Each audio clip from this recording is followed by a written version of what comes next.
প্রিয় দর্শক, আমি মাহফুজুল্লাহ বাবু, senior reporter the business standard. আজকে আমরা একটু ডিফারেন্ট টপিক নিয়ে ডিসকাস করবো আর কি।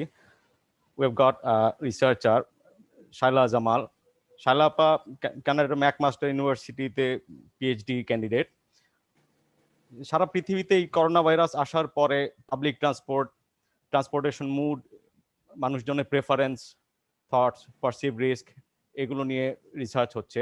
তো আপা বাংলাদেশ পার্ট নিয়ে একটা খুব এক্সটেন্সিভ রিসার্চ কন্ডাক্ট করেছেন উনি জুলাইয়ের দিকে। সোফার প্রায় 400-500 মানুষের উপর questionnaire, in depth qualitative and quantitative ডিসকাশনের উপরে উনি রিসার্চটা কন্ডাক্ট করেছেন। এবং তো উনি মূলত এক্সপ্লোর করার চেষ্টা করেছেন যে ট্রান্সপোর্ট মুড সুইচিং এর পটেনশিয়াল আর কি। তো দেখা যাচ্ছে যে অন্তত 80% মানুষ, 70-80% মানুষ বিশ্বাস করছেন যে two wheeler can reduce the risk of being infected with the coronavirus, যেখানে আবার 50%-এর বেশি মানুষ আমরা যতটুকু শুনলাম যে তারা মোটরসাইকেলটাকে রিস্কি মনে করে আর কি। তো আমরা আপার কাছ থেকে শুনবো ডিটেলসটা আর কি। এবং এখানে health expert, transportation expert, passengers প্রত্যেকেরই ওপিনিয়ন আছে। আর সবার সাথে পরিচয় করিয়ে দিই, এখানে আছেন রাজীব ভাই, প্রথম আলোর উনি ডেপুটি হেড অফ রিপোর্টিং, উনি একজন senior business journalist. Niaz Mahmud from Dhaka Tribune, he is also a business reporter. আর একটু পরে আর এক দুইজন আমাদের সাথে জয়েন করবেন। তো আমি আপার কাছে যাচ্ছি। আমার রিসার্চের বিষয় হচ্ছে ট্রান্সপোর্টেশন। সো আমি ট্রান্সপোর্টেশনের বিভিন্ন ইস্যু নিয়ে কাজ করি।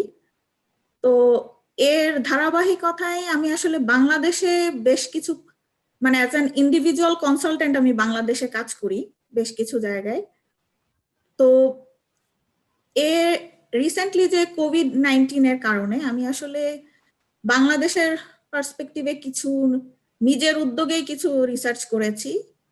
তো কিছু ছিল যে মানে আমাদের মানসিক স্বাস্থ্য বা ওয়েলবিং এর উপর কোভিড-19 এর কি ধরনের ইম্প্যাক্ট হয়, এবং যে কারণে আমাদের মোবিলিটি যে কমে গিয়েছে সেটা ছিল একটা রিসার্চ, যে মোবিলিটি কমে যাওয়ার কারণে কোভিড-19 এর কারণে আমাদের মেন্টাল ওয়েলবিং বা ইমোশনাল ওয়েলবিং এর উপর কি ধরনের ইম্প্যাক্ট করছে। সো সেটা একটা রিসার্চ ছিল।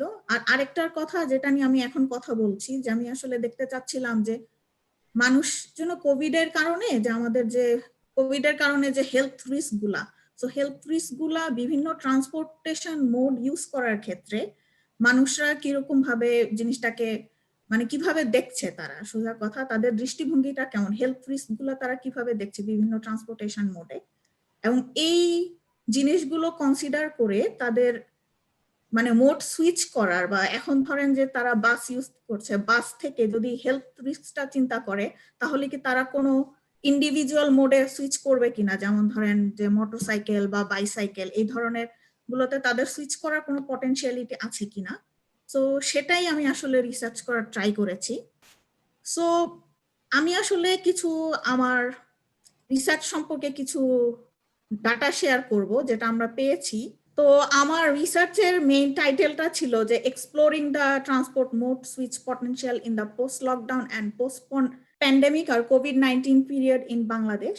সো আমি যদি কিছু ব্যাকগ্রাউন্ড ইনফরমেশন বলি, যে দেখা যাচ্ছে যে বিশ্বব্যাপী যখন এই কোভিড-19 এর কারণে লকডাউনটা শুরু হলো, অনেকেই দেখা যাচ্ছিল যে স্পেশালি ইউরোপের দিকে দেখা যাচ্ছিল যে অনেকে বাইসাইকেলের দিকে ঝুঁকে পড়ছে, বাইসাইকেলের সেল অনেক বেড়ে গেছে। তো ইউরোপে যেটা হচ্ছে ওদের অনেক সিটি আসলে বাইসাইকেল নির্ভর, সো ওদের ক্ষেত্রে এটা বেশি হয়েছে, কারণ পাবলিক ট্রান্সপোর্ট ওখানেও ওরা এটাকে অনেক রিস্কি মনে করছে, যেহেতু আমাকে অন্য মানুষের সংস্পর্শে আসতে হবে, সো আমার সংক্রমণের ঝুঁকিটা বেশি। তো সেই রেসপেক্টে যখন আমি বাংলাদেশে চিন্তা করলাম, তো বাংলাদেশে আমি যা দেখতে চাচ্ছিলাম যে বাংলাদেশের ক্ষেত্রে single use personal mode of transport এগুলোর ব্যবহারের মানে পার্সেন্টেজটা কিরকম, বা এটার কিরকম মানুষজন এই জিনিসটাকে কিভাবে কনসিডার করছে, বা কতজন এই জিনিসটাতে সুইচ করার কথা চিন্তা করছে। তো আমি মেইনলি পার্সোনাল মোড বলতে এখানে আমি ওয়াকিং, বাইসাইকেল আর মোটরসাইকেল ইউজকে কনসিডার করেছি, কারণ আমার মতে, বা সোজা কথা যেটা বাংলাদেশের আর্থসামাজিক অবস্থার কথা চিন্তা করলে সবার পক্ষে তো গাড়ি কেনা সম্ভব না। সো মধ্যবিত্ত, উচ্চ মধ্যবিত্ত বা নিম্নবিত্ত আমরা যদি তাদের কথা চিন্তা করি, সেক্ষেত্রে হাঁটা, বাইসাইকেল আর মোটরসাইকেলটাই মেইনলি আমাদের দেখতে হবে, যে তারা বাসের পরিবর্তে বা বিভিন্ন রাইড শেয়ারিং যে অপশনগুলো আছে ওগুলোর কথা চিন্তা করে এগুলোতে সুইচ করার কথা চিন্তা করছেন কিনা। তো এই জন্য আসলে আমি দুই ধরনের অ্যাপ্রোচই ফলো করেছি, কোয়ান্টিটেটিভ অ্যাপ্রোচও ফলো করেছি, কোয়ালিটেটিভ অ্যাপ্রোচও ফলো করেছি। তো আমি মেইনলি টার্গেট করেছিলাম যে যারা ফর্মাল এমপ্লয়মেন্টের সাথে যুক্ত, যারা ওয়ার্কিং পিপল এবং স্টুডেন্ট পপুলেশন এবং যারা ইয়াং অ্যাডাল্টস। কারণ আমি চিন্তা করে দেখেছি যে যারা আসলে বয়স্ক তাদের ক্ষেত্রে একটু মোড সুইচে বা এই ধরনের মোডগুলোতে যাওয়ার চান্সটা একটু কম, কারণ ডেফিনেটলি এটার জন্য কিছু ফিজিক্যাল লেবারও দরকার হয়, সো এবং কিছু এক্সপিরিয়েন্সও দরকার হয়। তো সেজন্য আসলে মেইন টার্গেট ছিল যে যারা ফর্মাল এমপ্লয়মেন্টে আছে, ইয়াং পিপল এবং স্টুডেন্ট পপুলেশন। প্রথমে যেটা কোয়ান্টিটেটিভ একটা সার্ভে করেছিলাম, অনলাইন সার্ভে, আসলে ওয়েব বেস, কারণ কোভিড-19 এর কথা চিন্তা করলে আসলে ওই সময় ফেস টু ফেস সার্ভেটা আসলে জিনিসটা জাস্ট মানে আমার সার্ভেয়ারকেও আমার রিস্কে ফেলা হয়, যেহেতু অন্য মানুষের সংস্পর্শে আসতে হবে। তো ওই জন্য আসলে আমরা অনলাইন বেস সার্ভে করেছিলাম। তো সেখানে আমরা মেইনলি মানুষের সোশিও ডেমোগ্রাফিক ডেটা কালেক্ট করেছিলাম, তাদের ট্রাভেল বিহেভিয়ারটা কেমন সেটা দেখার চেষ্টা করেছি, তাদেরকে রিলেটেড কিছু কোয়েশ্চেন করেছি, যেটা কথা আমি পরে বলবো। তারপর কোভিড-19 এর যে ট্রান্সমিশন রিস্ক, এই জিনিসটাকে তারা কিভাবে পারসিভ করে বা কিভাবে দেখছে বিভিন্ন ট্রান্সপোর্টেশন মোডগুলো ইউজ করার ক্ষেত্রে, এবং কোন কোন ফ্যাক্টরগুলো অ্যাকচুয়ালি একজন মানুষকে ইনফ্লুয়েন্স করবে বিভিন্ন ইন্ডিভিজুয়াল মিনস অফ ট্রান্সপোর্ট, মানে ওয়াকিং, বাইসাইক্লিং আর মোটরসাইকেলের দিকে সুইচ করতে। এবং তারপর তাদেরকে জিজ্ঞেস করা হয়েছিল যে কি কি ধরনের বাধা বা ব্যারিয়ার তারা ফেস করতে পারে যখন তারা একটা ইন্ডিভিজুয়াল মোডে বা একটা পার্সোনাল মোডে সুইচ করার কথা চিন্তা করছে। তো এই সার্ভেটা আসলে আমি ফেজ বাই ফেজ যাচ্ছি। সো এটা এখন আমি শেয়ার করছি আমার প্রথম ফেজের রেজাল্টটা। এটা ছিল, আমি 2.5 সপ্তাহ একটা সার্ভে করেছিলাম জুলাই মাসে, অনলাইন সার্ভে। তো সেখান থেকে আমি স্যাম্পল পেয়েছিলাম 463টা, ভ্যালিড স্যাম্পল বলবো, যেটা মানে ঠিকঠাক মতো পূরণ করেছে এবং আমরা কনভিন্স যে ডেটাগুলো ঠিক আছে।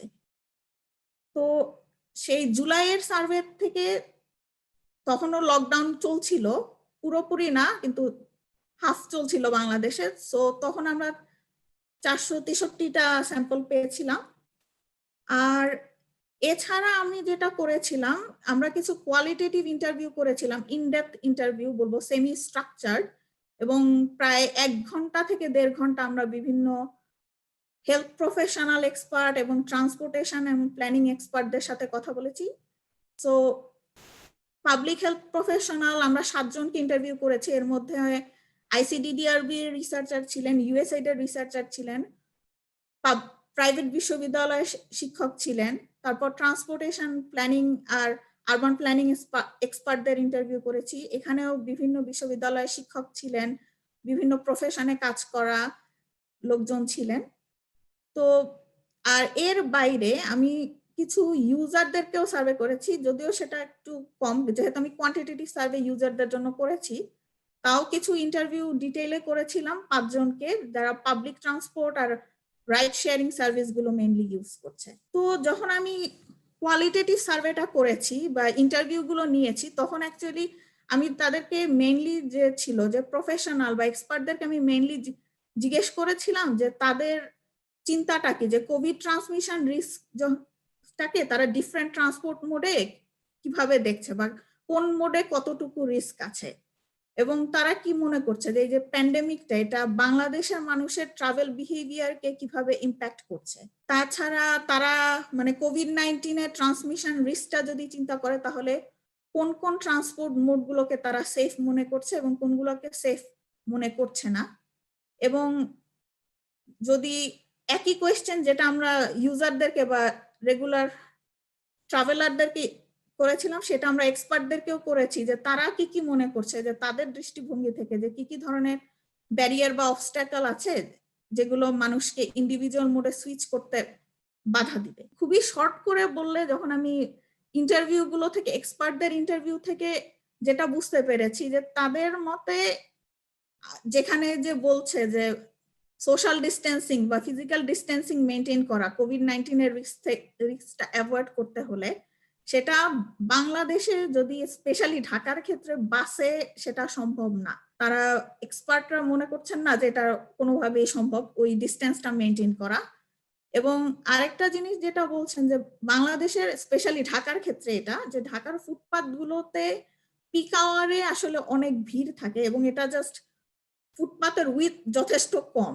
সো যেটা যে রিকমেন্ডেড যে minimum 6 fit distance, physical distance maintain করে হাঁটতে বলে, এটা ঢাকার ফুটপাথেও সম্ভব না। তো তারা যেটা বলছেন যে আসলে ট্রান্সমিশন রিস্কটা এবং পাবলিক ট্রান্সপোর্টে ট্রান্সমিশন রিস্কটা অ্যাকচুয়ালি কম্পারেটিভলি অন্য ইন্ডিভিজুয়াল মোডগুলোর চেয়ে যথেষ্ট বেশি। কারণ একটা হচ্ছে গিয়া কনজেশন, ডেফিনেটলি সেখানে কনজেস্টেড এনভায়রনমেন্ট, প্লাস এটা কনফাইন্ড এনভায়রনমেন্ট, যথেষ্ট বদ্ধ ঢাকার বাসগুলো। এবং আরেকটা জিনিস যেটা বলছেন যে ডিমান্ড সাপ্লাই গ্যাপ, আমার সাপ্লাই যথেষ্ট কম ডিমান্ডের তুলনায়, মানুষ এখনো অনেক বেশি, তো সেই তুলনায় আমার পাবলিক ট্রান্সপোর্টের সাপ্লাই যথেষ্ট কম। যখন আমি হেলথ এক্সপার্ট এবং কিছু ট্রান্সপোর্টেশন এক্সপার্টদেরকে জিজ্ঞেস করছিলাম যে ইন্ডিভিজুয়াল মিনস গুলোর ক্ষেত্রে, যেমন ওয়াকিং, বাইসাইক্লিং আর মোটরসাইকেল ইউজের ক্ষেত্রে, তারা মনে করছে কোনটা বেশি মানে একটা প্র্যাকটিক্যাল সলিউশন হতে পারে, তখন তারা বলেছিল যে না, এখন যদি এনার্জি পার্সপেক্টিভ চিন্তা করি তাহলে অবশ্যই মোটরসাইকেলকে আমাদের রিকমেন্ড করার কথা না, কিন্তু এখন যদি ফিজিক্যাল ডিস্টেন্সিং এবং হাইজিন পার্সপেক্টিভ চিন্তা করি, বাংলাদেশের মানুষের যে ডিস্টেন্স, ট্রাভেল ডিস্টেন্স তারা যেটা যায়, সেই হিসেবে মোটরসাইকেলকে তারা অ্যাপ্রোপ্রিয়েট মনে করছে ফিজিক্যাল ডিস্টেন্সিং মেনটেন করার জন্য এবং হাইজিন পার্সপেক্টিভে।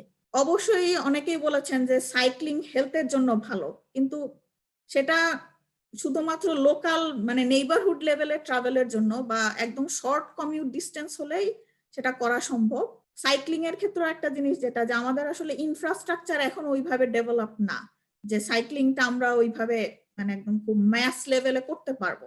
তো এরপর যখন আমরা কোয়ান্টিটেটিভ সার্ভেটা করছি, কোয়ান্টিটেটিভ সার্ভে থেকে কিছু একদম এখানে কিছু আসলে আমি জাস্ট ডেটা কিছু প্রেজেন্ট করে গেলাম যে বিভিন্ন মোডগুলো সম্পর্কে তারা কি বলছেন। তো দেখা যাচ্ছে যে আমরা যখন যারা ডেইলি ট্রাভেল করেন, অফিসে যাচ্ছেন বা ইউনিভার্সিটিতে যাচ্ছেন বা যেত স্টুডেন্ট বা ইয়াং পপুলেশন, তাদেরকে যখন জিজ্ঞেস করেছি, তো তারা দেখা যাচ্ছে যে 80% বলেছেন যে তারা কোভিড ট্রাভেলিং এর ক্ষেত্রে যে কোভিড ট্রান্সমিশন রিস্কটা আছে এটা নিয়ে তারা যথেষ্ট কনসার্ন, এন্ড 75% বিশ্বাস করেন যে কোভিড ট্রান্সমিশন রিস্কটা পাবলিক ট্রান্সপোর্ট ইউজের ক্ষেত্রে বেশি। তো এটাও মানে এক্সপার্টরা যেভাবে বলেছেন, তারা এখানেও আমরা দেখছি যে হায়ার পার্সেন্টেজ। তো যখন তাদেরকে আমরা আসলে তাদের ট্রাভেল প্যাটার্ন নিয়ে জিজ্ঞেস করেছিলাম যে তাদের ট্রাভেল প্যাটার্নটা অ্যাকচুয়ালি কিভাবে চেঞ্জ হয়েছিল, তো এইখানে এই গ্রাফটাতে আসলে আমি দেখাচ্ছিলাম যে তাদের আগে এবং পরে তাদের ট্রাভেল প্যাটার্ন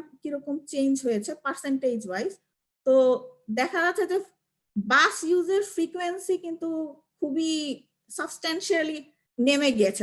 দেখবেন যে অলমোস্ট এখানে যে 69% বলছেন যে তারা বাস ইউজ করে নাই সিন্স কোভিডটা শুরু হওয়ার পর বা কোভিড লকডাউনটা শুরু হওয়ার পর, যেটা মাত্র 15% ছিল, যে 15% মাত্র কোভিড এর আগে বলেছিল যে তারা কখনো বাস ইউজ করেননি।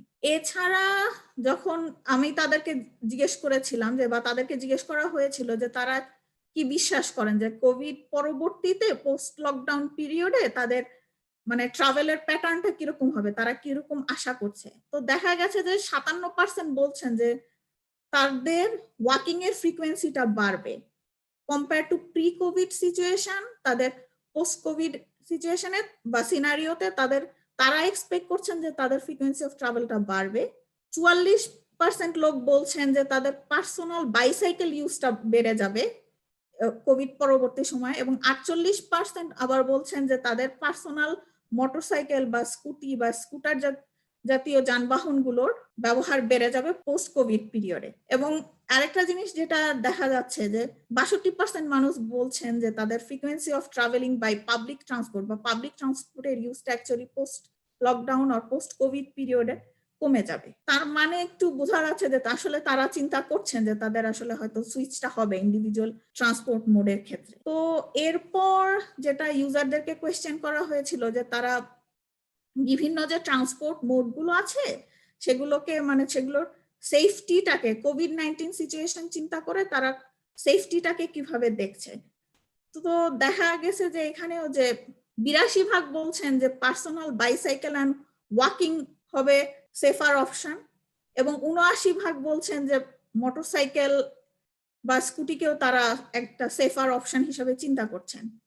এবং অন্যদিকে যেখানে অন্য মানুষের কন্ট্যাক্টে আসার সম্ভাবনা বেশি যেমন বাস, 74% মানুষ বলছেন যে বাসকে তারা যথেষ্ট আনসেফ মোড হিসাবে কনসিডার করছেন কোভিড-19 এর রিস্ক গুলো কনসিডার করে। তো এরপর দেখা যাচ্ছে যে ইন্ডিভিজুয়াল মোড, আমার যেটা দেখতে চাচ্ছিলাম যে যেটা ফোকাস ছিল যে ইন্ডিভিজুয়াল মোড গুলোতে সুইচ করার পটেনশিয়ালিটি। তো এখানে যেটা তাদেরকে জিজ্ঞেস করা হয়েছিল যে ইন্ডিভিজুয়াল মোড গুলোতে তারা কিরকম পারসিভ করে বিভিন্ন জিনিস বিভিন্ন ফ্যাক্টর গুলাকে। তো দেখা গেছে যে মোটরসাইকেল ইউজ এবং বাইসাইকেল ইউজ দুটোর ক্ষেত্রেই তারা সেফটিটাকে বেশ ভালো এমফাসিস দিচ্ছে।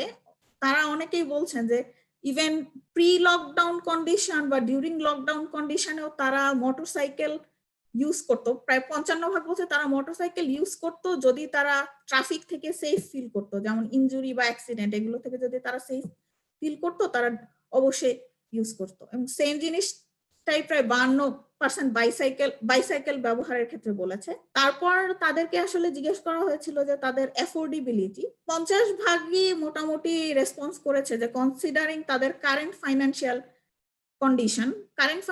কন্ডিশনে অলমোস্ট 50% ইন্ডিভিজুয়ালি তারা মোটরসাইকেল এফোর্ড করতে পারে, আবার 66% বাইসাইকেল এফোর্ড করতে পারে। 68% অ্যাকচুয়ালি বিশ্বাস করেন যে রিকমেন্ডেড যে ফিজিক্যাল বা সোশ্যাল ডিস্টেন্সিং মেনটেন করার কথা সেটা পার্সোনাল মোটরসাইকেলে ইউজ করা সম্ভব।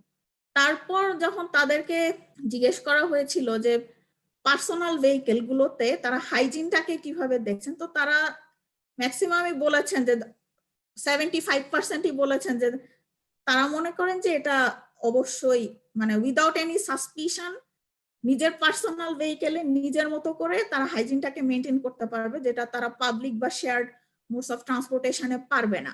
এবং 75% যখন মোটরসাইকেলের কথা হচ্ছে তখন তারা বলছেন যে তারা এটাই বিশ্বাস করেন যে তাদের 75% মতে কোভিড-19 এফেক্টেড হওয়ার চান্স অনেক লেস যখন তারা পার্সোনাল মোটরসাইকেল ইউজ করবে compare to the crowded transport, যেটা বাস বা রাইড শেয়ারিং এগুলোকে আমরা বলছি। দেখা গিয়েছে যে মানে অনেকটা যেটা হয়েছিল যে আমরা যখন এক্সপার্ট ইন্টারভিউটা করেছিলাম তখন তারা বেশি মানে বাংলাদেশের স্পেশালি ঢাকার বাস্তবতাতে তারা মেইনলি মোটরসাইকেলটাকে ফোকাস করেছে এখনকার বাস্তবতায়, যে মোটরসাইকেলটাকে লঙ্গার কমিউটের জন্য, স্পেশালি যখন কমিউটটা আমার 3 কিলোমিটারের বেশি, অনেকেই হয়তো যদি পার্সোনাল মোড চিন্তা করে তারা হয়তো মোটরসাইকেলের দিকেই ঝুঁকবে। সো তখন যখন ইউজারদেরকে জিজ্ঞেস করা হয়েছিল যে তারা পার্সোনাল মোটরসাইকেলের ক্ষেত্রে তারা মানে কি কি বেনিফিট দেখে, তো এখানে গ্রাফে দেখা যাচ্ছে যে অলমোস্ট 84% বলছেন যে তারা এটাকে যথেষ্ট কনভেনিয়েন্ট মনে করছে। তারা এটার ফাস্টার স্পিডটাকে বাইসাইকেল আর ওয়াকিং এর তুলনায় 85% মানুষ এটাকেও কনসিডার করছেন যে এটা অনেক ফাস্ট, এবং অবশ্যই ট্রান্সমিশন রিস্কটাকেও তারা এমফাসিস দিয়েছে যে এটা ট্রান্সমিশন রিস্ক অনেক কম। তারপর আরেকটা জিনিস যেটা মোটরসাইকেলের ক্ষেত্রে তারা পার্কিংটাকে এমফাসিস করেছেন যে পার্কিং তারা 76% মনে করছেন যে পার্কিংটা ইজি হবে এবং যথেষ্ট চিপার বাংলাদেশের বাস্তবতায়। 69% এটাকে অ্যাফোর্ডেবলও মনে করছেন এখনকার মোটরসাইকেলের প্রাইস গুলো কনসিডার করে। সো এরপর যখন জিজ্ঞেস করলাম যে তারা অনেকগুলো বেনিফিট আইডেন্টিফাই করেছে কিন্তু তারপরও কেন তারা ইউজ করে না মোটরসাইকেল, সো মেইনলি যেটা দেখা যাচ্ছে যে ফ্যামিলি বা তারা পার্সোনালি সেফ ফিল করে না বিভিন্ন ইনজুরি বা অ্যাক্সিডেন্ট থেকে, এবং দেখা যায় যে মানে মোটরসাইকেল বা এর রিলেটেড অ্যাক্সিডেন্ট গুলো আসলে একটু সিভিয়ার হয়। সো এটা মেইন ব্যারিয়ার যে তারা সেফ ফিল করে না দেখেই তারা মোটরসাইকেল ইউজ করতে চাচ্ছেন না। বাট এছাড়া এর বাইরে তারা যেগুলো বেশিরভাগ আইডেন্টিফাই করেছেন, একটা হচ্ছে গিয়ে যে লাইসেন্সিং প্রসেসটাকে মোটরসাইকেল ইউজের ক্ষেত্রে তারা যথেষ্ট কমপ্লিকেটেড ভাবছে, এবং এ কারণে অনেকেরই মোটরসাইকেল বা ইউজ করার লাইসেন্স নেই। আরেকটা হচ্ছে গিয়ে যে তারা বলতেছেন যে রেজিস্ট্রেশন কস্টটাও যথেষ্ট হাই, তারা বেশি এমফাসিস করেছেন। এবং একটা জিনিস যেটা যে আমাদের সার্ভে পার্টিসিপেন্টের ক্ষেত্রে অ্যাটলিস্ট আমরা দেখেছি যে অ্যাফোর্ডেবিলিটি আসলে 40% মানুষ বলছেন যে তারা আসলে তাদের ফ্যামিলির পক্ষে অ্যাফোর্ড করা সম্ভব না, কিন্তু 60% কিন্তু আসলে অ্যাফোর্ড করতে পারছেন, যেটা আমরা আগেও দেখেছি, আমার আগের ডেটাগুলো তো বলছে। তো এটা ছিল যে মোটরসাইকেল ফোকাস ডিসকাশন। সো আমি আসলে যদি আমার স্টাডির একদম কংক্রিট ফাইন্ডিংসটা বলি, যে একদম রিলেভেন্ট, যে আমি যেটা মোড সুইচ পটেনশিয়ালিটি দেখতে চাচ্ছিলাম, সো বিভিন্ন 3টা মোডের ক্ষেত্রে দেখা যাচ্ছে যে অলমোস্ট 44% বলছেন, যেটা একদম ইয়েতে, যে তাদের পার্সোনাল ভেহিকেল ইউজ বা পার্সোনাল বাইসাইকেল ইউজটা বাড়বে পোস্ট লকডাউন পিরিয়ডে। 48% বলছেন যে তাদের পার্সোনাল মোটরসাইকেল ইউজ বাড়বে পোস্ট লকডাউন পিরিয়ডে। এবং অবভিয়াসলি যেটা আমি দেখতে পাচ্ছি যে পাবলিক ট্রান্সপোর্ট ইউজটা কমবে। যারা মোটামুটি অ্যাফোর্ড করতে পারবেন তারা মোটামুটি পার্সোনাল মোডেই সুইচ করার চিন্তা করছেন বেশিরভাগ মানুষ। যখন এক্সপার্টদেরকে বলেছি যে তারা যেটা বলছেন যে ঢাকার ফুটপাতে তো 6 feet recommended physical distancing maintain করা সম্ভব না, স্পেশালি পিক আওয়ারে। তো এক্সপার্টরাও ভাবছেন যে মোটরসাইকেল আর বাইসাইকেলটা মানুষ বেশি প্রেফার করবে যখন পাবলিক ট্রান্সপোর্ট আর শেয়ার্ড মোড অফ ট্রান্সপোর্টেশনকে চিন্তা করে। আবার এক্সপার্টরা আরেকটু যখন ইনডেপথে গেলেন তখন তারা বলছেন যে বাংলাদেশের বাস্তবতায় বা ঢাকার বাস্তবতায় যেহেতু একটা তো সোশ্যাল স্ট্যাটাস রিলেটেড আছে, এখনো অনেকে বাইসাইকেলটাকে যথেষ্ট মানে তাদের স্ট্যাটাসের সাথে যায় সেটা মনে করেন না, এটা একটা ব্যাপার। ইনফ্রাস্ট্রাকচার আমাদের সমস্যা আছে, যেটা বাইসাইকেল অবভিয়াসলি সেফ না, প্লাস অনেকেই এটাকে অভ্যস্ত না। সো ওই হিসাব করলে, এবং আরেকটা জিনিস যেটা কমিউট ডিস্টেন্স, আমাদের কমিউট ডিস্টেন্স কিন্তু যথেষ্ট বেশি, এবং ট্রাফিক কনজেশন সবকিছু মিলে যখন মোটরসাইকেলকে অ্যাকচুয়ালি মানুষ তাদের যারা বেশি দূরে থাকেন তারা সেটার জন্যই বেশি কনসিডার করবেন, আমাদের এক্সপার্টরাও সেটাই বলেছিলেন। সো এই হচ্ছে গিয়ে আমার ছোটভাবে ফাইন্ডিংস আমার স্টাডির। বাট আমি আসলে আপনাদের কোনো কোয়েশ্চেন থাকলে অবশ্যই আমাকে বলবেন। আপনি আপনার প্রেজেন্টেশনের একটা পয়েন্টে বলছেন যে পাবলিক ট্রান্সপোর্ট সাপ্লাই খুব কম, তো আসলে আপনার কাজ করতে গিয়ে কি মনে হচ্ছে এটার আপনার রিকমেন্ডেশন কি, যে কিভাবে পাবলিক ট্রান্সপোর্টের সাপ্লাইটা বাড়ানো যায়, বা এই অন্যান্য দেশের তুলনায় আমাদের দেশে আসলে এই সাপ্লাইটা কতটুকু কম? আমি যখন নিজে বাংলাদেশে ছিলাম আমি কিন্তু পাবলিক ট্রান্সপোর্ট ইউজার ছিলাম, এবং আমি জানি যে পিক আওয়ারে অফিসে যেতে কি পরিমাণ মানে ভিড় হতো বা কিছু। এবং পাবলিক ট্রান্সপোর্টের ডিমান্ড তো বাড়াতে হবে, কারণ এখন আমি যেটা দেখেছি, এবং এটা অনেকেই বলেছে আমাদের এক্সপার্ট লেভেল, আমি যখন ইউজারদের সার্ভে করেছি যে সার্ভেটা, তখন তাদেরকে আসলে এইভাবে পাবলিক ট্রান্সপোর্টের এই বিষয়গুলো নিয়ে জিজ্ঞেস করা হয়নি, জাস্ট তাদেরকে তাদের পারসেপশন নিয়ে জিজ্ঞেস করা হয়েছে তারা এটাকে কিভাবে মনে করছে। কিন্তু যখন আমি এক্সপার্টদের সাথে কথা বলেছি, ট্রান্সপোর্টেশন এক্সপার্ট স্পেশালি, তারা যেটা বলেছেন যে আসলে ডিমান্ডের তুলনায় সাপ্লাই অনেক কম। এবং আপনি দেখবেন সকালবেলা প্রচুর মানুষ কিন্তু মানে আমি যে গিয়েই সাথে সাথে আমি ট্রান্সপোর্টটা পেয়ে যাচ্ছি তা কিন্তু না, আমাকে লাইন দিয়ে দাঁড়িয়ে থাকতে হচ্ছে, আমাকে 2-3টা বাসের পর হয়তো একটা বাসে আমি উঠতে পারছি। তো এই যখন ভিড়টা হচ্ছে, তো এটা তো আসলে তো মানে একটা তো হচ্ছে কি আমার যে টাইম লস হচ্ছে অনেক, আমার আরো মানসিক প্রেসার পড়ছে অনেক, প্লাস মানে স্ট্রেস বাড়ছে। তো সেই হিসাবে সাপ্লাই তো আমাদের ডিমান্ডের তুলনায় যথেষ্ট কম। তো এটার যদি বলেন যে হ্যাঁ সাপ্লাই বাড়াতে হবে, কারণ অ্যাকচুয়ালি ইউজার আছে। আমি যদি কোভিড সিচুয়েশন চিন্তা না করি, আমাদের সাধারণ জনগণের অ্যাফোর্ডেবিলিটির মধ্যে এখনো পাবলিক ট্রান্সপোর্ট আছে এবং প্রচুর মানুষ ইউজ করে। এই সার্ভেতে এফোর্ডেবিলিটির কথা বলতেছিলেন আপনি, এখন এই কতজন হচ্ছে আপনি আসলে এফোর্ড করতে পারবে, অনেকেই আগ্রহ আছে ইন্ডিভিজুয়াল ট্রান্সপোর্ট ব্যবহার করার, সেই ক্ষেত্রে যদি মোটরসাইকেল হয় সেটা মানে সার্ভেতে এরকম কোনো ফাইন্ডিংস আছে কিনা যে কতজন এটা এফোর্ড করতে পারবে, অথবা কতজন হচ্ছে দক্ষ আছে যারা এটা হচ্ছে কোভিড পরবর্তী চালাতে পারবে, এরকম কোনো বিষয় আছে কিনা? অ্যাফোর্ডেবিলিটি যখন জিজ্ঞেস করেছি দেখা গিয়েছে যে অলমোস্ট 60%ই বলছেন যে তারা এফোর্ড করতে পারবেন কারেন্ট ফাইন্যান্সিয়াল সিচুয়েশনে, তাদের কারেন্ট ফাইন্যান্সিয়াল সিচুয়েশনে তারা এফোর্ড করতে পারবেন। অলমোস্ট 54% কিন্তু বলছেন যে তারা এখন মানে এখনো জানে না যে কিভাবে মোটরসাইকেল বা স্কুটি চালাতে হয়, এটা আসলে তারা জানে না। তো এটার যদি বলেন যে হ্যাঁ অ্যাফোর্ডেবিলিটি হয়তো আছে, কিন্তু হ্যাঁ অনেকেই জানে না। সো তাদেরকে আসলে যদি আপনি চান যে মোটরসাইকেল তারা ইউজ করুক, সেক্ষেত্রে তাদেরকে আসলে ট্রেন আপ করতে হবে বা ওইভাবে ট্রেনিং কিছু ফ্যাসিলিটি দিতে হবে। যে আরেকটা বিষয় আমি বলতে চাচ্ছিলাম যে যদি কেউ 1-1.5 লাখ টাকা একটা মোটরসাইকেল কিনতে পারে, সেই ক্ষেত্রে সে তো হচ্ছে আপনার 20,000 টাকা দিচ্ছে, সেটা তো সে 10 বছরের জন্য দিচ্ছে বা 5 বছরের জন্য দিচ্ছে। এই টাকাটা তো তাকে প্রতি ইয়ারে দিতে গেলে অনেক কমে যেত, কিন্তু সেটা দেওয়া হতো এক ধরনের ঝামেলা বা জটিলতা। তো গভর্নমেন্টের কর তো তাকে পরিশোধ করতেই হবে, সেটা ইয়ারে যখন গভর্নমেন্ট ভাগ করে দিবে তখন ফিগারটা কম দেখাবে, কিন্তু যখন 10 বছরেরটা একসঙ্গে দিচ্ছে তার ফিগারটা বেশি। আমরা কিছু কোয়ালিটেটিভ সার্ভেও করেছি ইউজারদেরকে, শুধু যে অনলাইন সার্ভেটা করেছি তা না, আমরা যখন তাদেরকে ইন্টারভিউ নিয়েছি কয়েকজন ইউজারকে, তখন সেটা আমার রিপোর্টে ডিটেইল আছে। তারা যেটা বলেছেন যে অ্যাকচুয়াল কস্টটা হয়তো বেশি না, কিন্তু তারা যখন লাইসেন্সিং করতে যাচ্ছেন সেটার জন্য কিছু ধরেন যে ওখানে কিছু জটিলতা থাকে, প্লাস অনেককে অনেক টাকা দিতে হয়। তো এটা নিয়ে দেখা যায় যে অনেক সময় যে টাকাটা লাগে সেটা 3 গুণ বেশি দিতে হয়। আমার 2 জন মোটরসাইকেল ইউজার ইন্টারভিউতে তারা বলেছে, আমাকে নাম্বারটাও দিয়েছেন, আমি আমার লাইসেন্সিং কস্ট এত আর আমাকে দিতে হচ্ছে এত, প্লাস প্রসেসটাও যথেষ্ট জটিল। ড্রাইভিং লাইসেন্স করার যে এটা মানে সিস্টেমেটিক কিছু প্রবলেম ওখানে আছে, কিছু করাপশনের এগুলো উঠে এসেছে আর কি। যখন আমি ইন্টারভিউ নিয়েছি তারা এটা বলেছে। ইনফ্যাক্ট আমি যখন ট্রান্সপোর্টেশন এক্সপার্টদেরকে ইন্টারভিউ করেছি বা হেলথ এক্সপার্ট যারা ছিলেন, হেলথ রিসার্চার, তাদের মধ্যেও কয়েকজন মোটরসাইকেল ইউজার ছিলেন এবং তারাও কিন্তু এই জিনিসটাকে হাইলাইট করেছেন যে এই যে সিস্টেমেটিক কিছু ব্যারিয়ার আছে।